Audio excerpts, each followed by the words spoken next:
Audio agriculture Kodiyar block से। और आज हम आए हैं गौशाला में, घाटमपुर गौशाला है और हमारी पूरी टीम है। यहाँ पर गोपालक हैं, प्रधान जी हैं, ग्राम प्रधान घाटमपुर, और गंगा पार के अध्यक्ष जी भी हैं, प्रधान जी। और इसके अलावा गोपालक हमारे सभी मेहनती गोपालक हैं, रमता जी, कल्ली, लालता जी, और हमारे जो इस गौशाला के सचिव हैं, ये सचिव भी जो है हमारे साथ है। हमारे पंचायत सहायक भी है, पंचायत सहायक जो है सपना धुरिया, और हमारे सचिव पुष्पा सरोज जी है। गौशाला का जो ये दिन प्रतिदिन कार्यक्रम चलता है, साफ सफाई का, भोजन का, खाने का, चारे का, वो ये सब लोग आज हम आपको फिर से दिखाएंगे कि गौशाला में क्या क्या जो है चलता है, चारा पानी का। और शायद सोराव में सबसे बड़ी गौशाला जो है घाटमपुर गौशाला, वृहद गौशाला है। और यहाँ का एनुअल जो खर्चा है वो कितना आ जाता होगा लगभग? हर एक गाय के हिसाब से 50 रुपए आता है। अच्छा, तो 150 गाय 2 लाख आइडिया से बता दीजिए।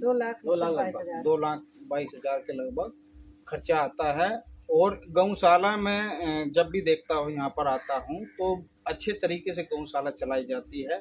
और ये गौशाला का जो सभी लगभग गांव में है, नहीं 4 गांव में है, सुल्तानपुर, उटगी और घाटमपुर और सुल्तानपुर, पीतेपुर में भी है।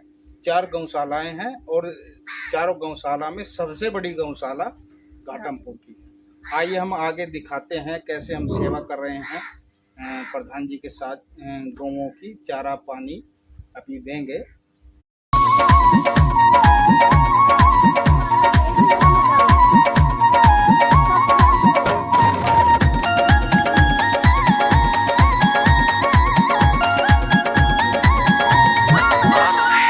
भागायाली होया करे जो गौ सेवा में दान करे, धन माया का कद्दे भी वह बिल्कुल ना गुमान करे। हे 2 रोटी लेके आइए गाड़ी खड़ी गाड़ में,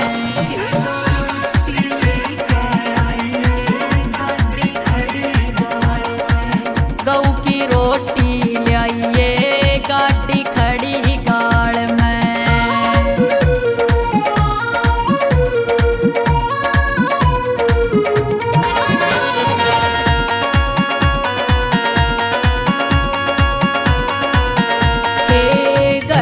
बरकत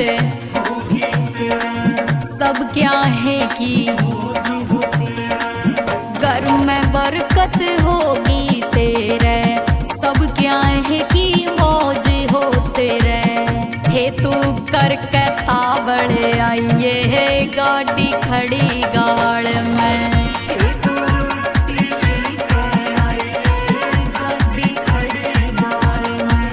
गौ की रोटी ले आइए गाड़ी खड़ी गाड़ में।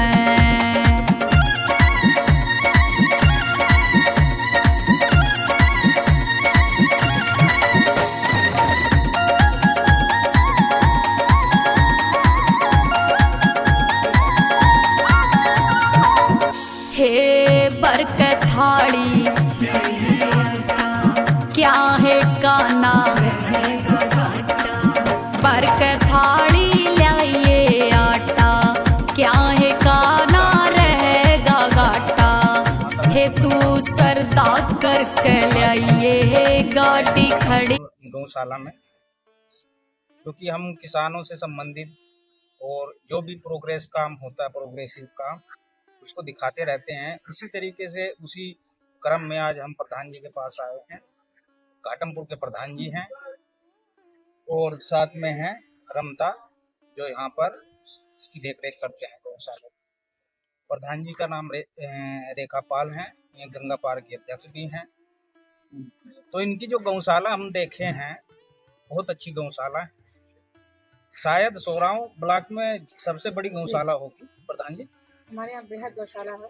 डीएम आए थे तो डीएम ने ये पूछा कि जमीनें आपको कहाँ तक है, बताया गया कि भाई जमीनें हमारी वहाँ तक है। उन्होंने कहा फिर इसको बृहद गौशाला करिए, तो डीएम इसको बृहद गौशाला करके गए थे। अच्छा, तो लगभग कितने गाय होंगी, बछड़े सब मिला के? 107। 160। इसके साथ। तो आपको जो गांव का काम, जैसे गांव का काम भी देखना रहता है, गौशाला का भी देखना रहता है, तो इसमें दिक्कत तो आती होगी, क्योंकि कई प्रधान ऐसे हैं गौशाला अगर उनको देने के लिए बोला जाता है कि एक गौशाला आप उनके गांव में भी दे दें, तो वो परेशान हो जाते हैं, हैरान हो जाते हैं कि हम कैसे चलाएंगे। लेकिन आपके यहाँ गौशाला शायद 3 साल हो गए चला, 5 साल हो गए। 5वां साल हो गया, तो आपको कैसे मैनेज करते हैं आप? सर देखिए, दिक्कतें तो आती है, थोड़ी नहीं आती, दिक्कतें बहुत आती है। क्योंकि होता क्या है कि अभी हमारी गौशाला में गाय ज्यादा है, तो गाय का सिर्फ हमको भूसे का पैसा मिलता है, लेकिन उसकी देख रेख के लिए अलग से मुझे अपने वित्त से लगाना पड़ता है। थोड़ा सा दिक्कत ये है कि जैसे जैसे जनता, भाई मैंने वादा किया कि मैंने यहाँ रोड बनवा दूंगी, नाली बनवा दूंगी, लेकिन अधिकतर पैसा मेरे जब गौशाला में लग जाता है तो थोड़ा सा उधर काम मेरा ढीला हो जाता है। लेकिन उसको मैनेज इसलिए करना पड़ता है कि भाई चलिए गाय है, इनकी सेवा करना भी एक बहुत बड़ा पुण्य है, तो ये हमारे लिए बहुत अच्छा है। और सरकार की भी, योगी जी का भी ये रहता है कि भाई हमारे गाय की सेवा किया जाए। भाई गाय जब तक लगती है लोग उसका दूध दूहते हैं, खा लेते हैं, लेकिन जब बुढ़ी हो जाती है तो उसको मरने के लिए छोड़ देते हैं। क्यों भाई? हम कोई भी आदमी होगा, हमारे घर के बुजुर्ग होंगे, अगर वो जब तक कमा के देंगे तब तक तो ठीक है, अगर नहीं देंगे तो क्या हम उनको निकाल देंगे? नहीं निकालेंगे। इसी तरह ठीक है, सरकार ने ये जो योजना बनाई बहुत अच्छी योजना है, और हम तो चाहेंगे हर प्रधान को इसपे थोड़ा सा मन लगा के करना भी चाहिए। गाय की सेवा करना बहुत पुण्य का काम है, वो सब मैनेज हो जाता है, सब मैनेज कर लेते हैं, थोड़ा जनता को समझा के कर लेते हैं। तो मैक्सिमम बजट तो आपका गौशाला में चला जाता होगा। हाँ, क्योंकि बाउंड्री वगैरह करवाना पड़ा, कुछ जंगली जानवर आ जाते थे तो हमारी गाय को परेशान करते थे। गौशाला में जो है बाउंड्री का काम प्रधान जी ने इतना अच्छा किया है, हम अपनी वीडियो में दिखाएंगे कि पहले इतनी समस्या होती थी जंगली जानवरों की, जो बहुत परेशान करते थे गैया को, लेकिन प्रधान जी ने कितना परसेंट हो गया होगा, आधा 50% हो गया, 50% करा दिया है प्रधान जी ने, जो बहुत बड़ा, ये कह सकते हैं गौओं के लिए बहुत बड़ा वरदान साबित हुआ है। यहाँ पे आसपास के किसान भी बहुत शिकायत लेके आते होंगे। आते तो हैं सर, इस हिसाब से खैर मैनेज करते हैं, ऐसी कोई बात नहीं है। लेकिन बाउंड्री लगने होने के बाद तो गैया बाहर नहीं गई होंगी। हाँ, नहीं तो हमारे गौपालक भी लगे रहते हैं, गौपालक का भी ये काम बड़ा अच्छा है कि बेचारे मन से लगे रहते हैं, करते भी हैं। और थोड़ी बाउंड्री की दिक्कत थी जो मैंने अपने दिल से करवाया है, थोड़ी उन्हें परेशानी तो हुई, लेकिन मैंने खैर गाय के लिए इतना किया है। जनता चाहेगी अगर दोबारा चुनी तो फिर वो भी मैं बाउंड्री करा के इसको पूरा फिनिश करूंगी। अभी तो जनता के हाथ में क्या करती है। देखिए प्रधान जी ने जो है इतना अच्छा काम गौशाला में कराया है, और आप शायद अध्यक्ष भी हैं गंगा पार्क। मैं प्रधान संघ अध्यक्ष और जिला गंगा पार्क के गंगा पार्क। तो सारी जिम्मेदारियों के साथ साथ प्रधान जी घर की जिम्मेदारियां भी निभा रही हैं, और गौशाला इतनी बड़ी गौशाला है, इसका कैसे आप बताएंगे, कैसे आप लोगों को पैसा मिलता है इसका, कैसे आप करते हैं प्रोसीजर रमता जी? अब हमको वही 50 रुपये प्रति जानवर के हिसाब से जितना कागज नहीं उतना मिलता है। नहीं मतलब कैसे आप यहाँ पे भूसा ले आओगे, उसका फिर बिल लगाओगे, उसके बाद भूसा का बिल लगेगा, लगने के बाद जो है पेमेंट आता है गवर्नमेंट की तरफ से, प्रधान जी के स्वयं से और प्रधान जी और सचिव सेक्रेटरी के यहाँ के सचिव जो है पूजा, श्रीमती पूजा पुष्पा सरोज है, और प्रधान जी के साइन से और सेक्रेटरी पुष्पा सरोज के साइन से इस गौशाला का जो पैसा जो खर्च होता है तो उसके बाद दिया जाता है या पहले ही दे दिया जाता है पैसा? पहले भूसा आ जाता है तो दिया जाता है, कभी बाद में दे दिया जाता है, ऐसे आता है।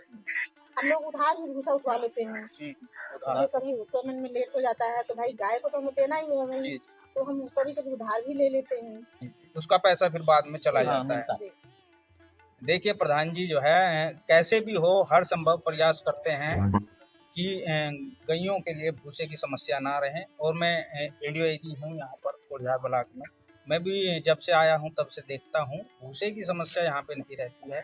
प्रधान जी शायद अपने लिए कमी कर लें, लेकिन गौशाला के लिए कभी कमी नहीं करते हैं। सर भूसे के साथ साथ हम लोग हरा चारा भी देते हैं, चोकर भी देते हैं, जितना संभव हो सकता है ये होता है कि करते। 1 बीघा बरसी बोया गया। हाँ 1 बीघा अभी बगल में। अच्छा बरसी ताजा चारा मिलता रहे, तैयार हो गया। जब से आदेश दे दे करेगा।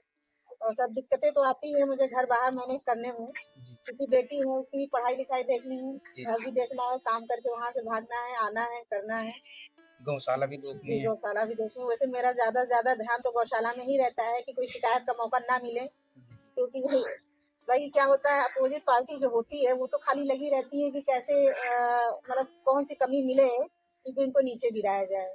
लेकिन ईश्वर की कृपा है कि अभी तक मैं जितना भी काम कर रही हूँ कभी किसी भी कमी नहीं आई है। शायद आप पे कोई ऐसा वो भी नहीं आया है अब नहीं, तक। ऐसा कुछ भी नहीं है।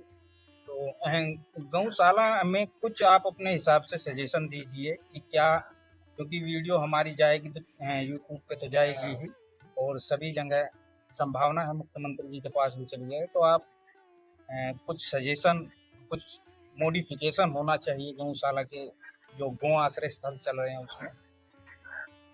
सर हम तो यही कहेंगे जो गौ आश्रय पर चल रहे हैं इनका ध्यान दिया जाए, गाय को ठीक से रखा जाए। जैसे लोग बच्चे की परवरिश करते हैं इसी तरह अगर हम गाय की परवरिश करेंगे तो ये हमारे लिए पुण्य ही होगा।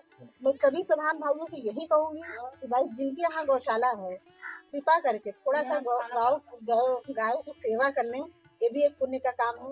बाकी तो देखिए पैसा आना जाना तो लगा रहेगा, अगर हमारे जैसे 10 रुपया के लिए लग जाता है तो ईश्वर उसके बदले हमें 10 रुपया लौटा भी देगा, ऐसा नहीं है। इसलिए हमें कोशिश ये करनी चाहिए कि गायों की सेवा करके इनको अच्छा भूसे का, चारे का ध्यान देना चाहिए। गौपालक के लिए मैं कई बार देखा हूँ, गौपालक का जो वेतन है, वेतन में समस्या है, कम वेतन है। हाँ सर, ये आप कह सकते हैं कि गौपालक का वेतन कम है।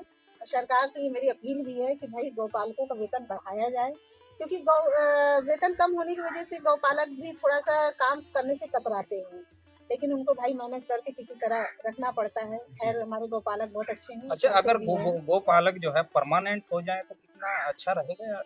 नहीं, अच्छा रहेगा सर, अगर गौपालक सरकारी हो जाए तो ये तो हमारे लिए बहुत अच्छा रहेगा। तब तो वो मन से काम करेंगे, उनको लगेगा कि नहीं भाई चलिए सरकार ने हमको परमानेंट कर दिया है, तो मन से काम करेंगे। ऐसे तो उनको लगता है कि अभी पैसा बहुत कम मिल रहा है, मैं क्या करूँ। आप गौपालक हैं? हाँ, ये भी गौपालक है। इनको 5200 रुपए कितना मिलता है? गौपालकों को अगर परमानेंट हो जाए गौपालक और इनका वेतन बढ़ जाए तो सारी समस्याएं इसमें जो अवशेष हैं वो खत्म हो जाए, कम, क्योंकि वेतन भी कभी कभी लेट होता है। हाँ, वेतन नहीं, अब तो खैर वेतन सही समय पे आ जाता है, वेतन को मिल जाता है। पहले थोड़ी समस्याएं थी, लेकिन अभी भारत सरकार ने ध्यान दिया है, समय से वेतन आ जाता है। बस वेतन इन लोगों का थोड़ा सा कम होने की वजह से थोड़ा सा हमारे गौपालक जो है 5200 रुपए कम, 5200 कम है, क्योंकि परिवार है, फैमिली है। सर ये भी है जो है अपने गांव का पैसा ठेकेदारों को रोक करके मैं गौपालक को पहले पैसे दिलाते हैं, इनका तनख्वाह लगवाते हैं, बाकी दूसरा काम चाहे बाद में हो। रमता जी हमारे साथ बैठे हैं, देखिए कितना अच्छा इनका जो है मानसिक व्यवहार है कि ये सबसे पहले गोपालकों का वेतन लगाते हैं और काफी आप देख रेख करते हैं। ये कमियां अलग से गौशाला के लिए एक्स्ट्रा वर्कर लगाए हैं रमता जी, और ये हमेशा जब भी फोन करते हैं यहाँ पे पहुंच जाते हैं, और ये चाहे रात को चाहे दिन में हमेशा तत्पर रहते हैं। तो प्रधान जी के दिए हुए गौपालक हैं, प्रधान जी के दिए हुए स्टाफ है, तो अच्छा है। तो प्रधान जी अगर गौशाला में अगर संख्या बढ़ जाती है गौओं की तो फिर भी कोई समस्या आती है? नहीं, समस्या हमें कोई नहीं आएगी, लेकिन फिर मुझे उसी हिसाब से भाई अपने गौपालक भी रखने पड़ते हैं, और गौपालकों का पैसा तो मुझे अपने वित्त से ही देना पड़ता है। तो मेरा तो आधे से ज्यादा पैसा गौपालक को, फिर उधर पंचायत सहायिका को, तो सरकार, हाँ सरकार कुछ मुझे भी मान देती है, तो उसी में सब मैनेज करते हैं। अब इसीलिए थोड़ा सा काम हमारे गांव का ढीला हो जाता है कि गांव में वो जो नाली सड़कें हैं थोड़ा सा कम बनवा पाए हैं। किसी जनता की शिकायत तो है, लेकिन खैर उनको समझा देते हैं कि देखिए थोड़ा सा गौशाला है, इस पर थोड़ा सा ध्यान दे दिया जाए। बाकी आपका तो जो काम होगा हम करवाएंगे भी। अब ये 2 बाउंड्री रह गई है सर, 50% तो हो गया है, अब ये 50% रह गया है, तो बीच में अगर हमारे फिर पैसा आता है तो हम इसको ही बाउंड्री करवा देंगे। और सर हमारी ये लाइट वहाँ से बहुत दूर से आई, बिजली का कनेक्शन। हाँ, हाँ, बिजली का कनेक्शन कनेक्शन अभी यहाँ नहीं हुआ प्लस है। खंभा बहुत- वगैरह लगवा देते, जान लीजिए और बढ़िया हो बहुत जाए। दिक्कत ये है कि आए कनेक्शन दिन नहीं लाइट है। बिगड़ी रहती है। बिजली के कनेक्शन के लिए तो बहुत समस्या है। 10-12 उन्होंने का मेरे खंभा को मिल जाए। एप्लीकेशन वगैरह दिया है, लेकिन अभी कोई उतना ध्यान नहीं देता। खैर मैं तो विधायक के यहाँ से लाइट मांग हाँ, के ये भी लेके लग आई गया है। थी। अच्छा अच्छा। गई मैं मांग के लेके आई, जी। विशेषकर अपने गौशाला के लिए कि रात में अंधेरा न रहे, कोई जानवर न घुस सके। इसलिए मैंने विधायक जी से अपील किया था, तो उन्होंने खैर दिया है मुझे। 8 लाइट वाला। आप विधायक जी का नाम भी बता दीजिए। जी, मेरे गुरु प्रसाद मौर्य जो विधायक हैं जी, वर्तमान विधायक। वर्तमान में। चलिए बहुत अच्छा। कुछ भी हो हमेशा गौशाला के लिए मांगना, अपने घर के लिए ना मांग करके गौशाला के लिए मांगना, यही जो है वास्तविक असली जीवन की जी। राह है और अच्छी राह है। इस पर हमेशा सबको चलना चाहिए। आज के समय में जो गायें हैं परेशान हैं बहुत। हम लोग तो संघ से जुड़े हैं। अच्छा, संघ का मतलब ही बीजेपी है, तो हम लोग जी। तो संघ से जुड़े हैं, तो हम लोग को मांगने में हिचक नहीं लगती है। भाई हम तो जनता के लिए ही कार्य कर रहे हैं ना। हम अपने गौशाला के लिए मांग लेंगे, हम अपने विद्यालय के लिए मांग लेंगे, हम अपने जनता के रोड सड़कों के लिए मांग लेंगे। तो हम भाई संघ वाले हैं, हम लोगों को कोई दिक्कत नहीं है कि मांगने में हिचक नहीं है। इससे हमारा भला ही होता है, भाई एक काम मिल जाता है, हमारा उद्धार हो जाता है। सर नहीं मांगे तो कहाँ से पूरा हो पाएगा? बड़ा के गांव है, बड़ा के गौशाला है हमारे गौशाला। इतना बड़ा गौशाला है कि पूरे तस्वीर में इतना नहीं दिखाई दे हमने रहा। माननीय केशव प्रसाद जी से भी एक बारात घर मांगा है जी। उन्होंने दिया चलिए। भी है, लेकिन अभी आया नहीं है। एप्लीकेशन बढ़ा दिया है, देखिए कब अपने मिलता लिए ना मांग करके दूसरों के लिए मांगना, ये हर व्यक्ति नहीं कर पाता है, ये कोई कोई कर पाता है। और इसमें जो है समाज का कल्याण छिपा होता है कहीं ना कहीं। तो कोई योजना आपके यहाँ ऐसी है जो गांव के लोग गांव के व्यक्ति हैं वे गैया ले लें, जैसे गौ सपर्दगी वाली योजना है। कुर्दगी में सर ये होता है ना कि गाय अगर लग रही है तब तो लेंगी, जी। अगर गाय नहीं लग रही है तो नहीं लेंगी। और फिर मैं देना भी नहीं चाहूंगी, क्योंकि गाय भाई जब नहीं लग रही है दूध, तो वो ठीक से सेवा भी नहीं कर पाएंगी। तो क्यों मैं गाय को देकर उनका वो खराब करूं। इससे हमारे गौशाला में बनी रहे, कम से कम जो वक्त भूसा खा रही है, यही मेरे लिए बहुत है। भूसा चोकर हरा चारा जो हाँ। मिल रहा अपना खा रहे हैं। जब भी लागेंगे तब रखेंगे नहीं, उठा के कहीं ले चलो गौशाला में छोड़ दो। इनका ये मतलब समस्या सब हाँ हर जगह हर ये जगह समस्या ये है कि जब तक गाय लगती हैं अपने घर पर रखते हैं, जब वो नहीं लगती छील देते हैं। छोड़ देते हैं गौशाला ये को। गलत। माई बाप का जब तक मतलब बुढ़ाई जवानी में खाए पिए, बुढ़ौती में उनको मार्ग भैया तो गलत काम। नहीं ठीक है सर, हमारे लिए बहुत अच्छा है। गाय की सेवा से बढ़कर कुछ है भी नहीं। सही, इसके लिए मैं आपका भी धन्यवाद कहूंगी कि आप आया के बीच में बैठ चेक कर लेते हैं। हम अपने गौपालकों को भी धन्यवाद बोलूंगी कि वो कम से कम मन से काम करते हैं। हम रामता जी का भी धन्यवाद करेंगे कि कम से कम हमारे साथ लगे हुए हैं, और जैसे मुझे देर सवेर हो भी जाती है तो ये अपना देखते रहते हैं। तो इन सब को भाई मैं दिल से धन्यवाद करूंगी कि लोग देख रेख करते हैं।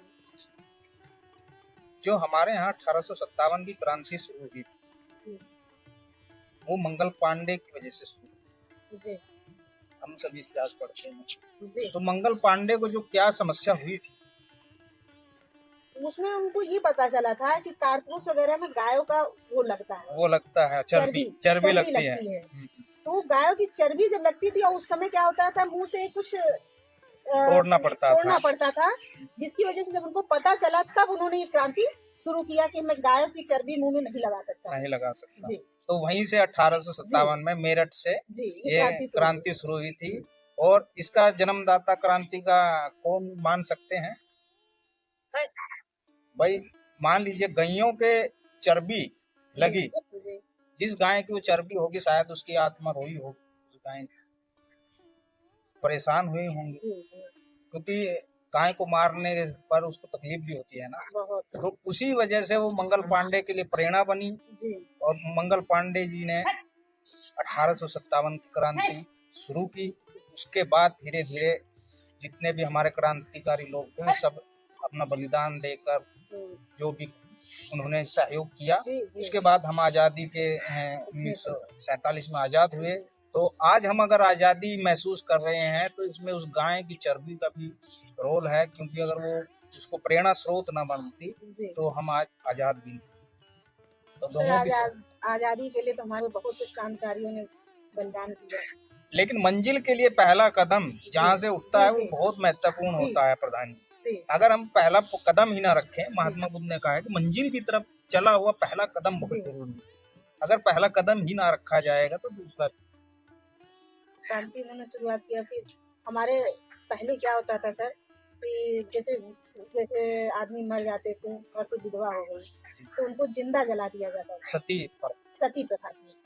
उसको राजा राम मोहन राय ने खत्म किया और विधवा विवाह भी उन्होंने शुरू करवाया। ये भी एक बड़ी क्रांति थी। ये भी एक क्रांति जी। थी और इसको रोका गया जी और इसमें बहुत क्रांतिकारियों का सहयोग रहा।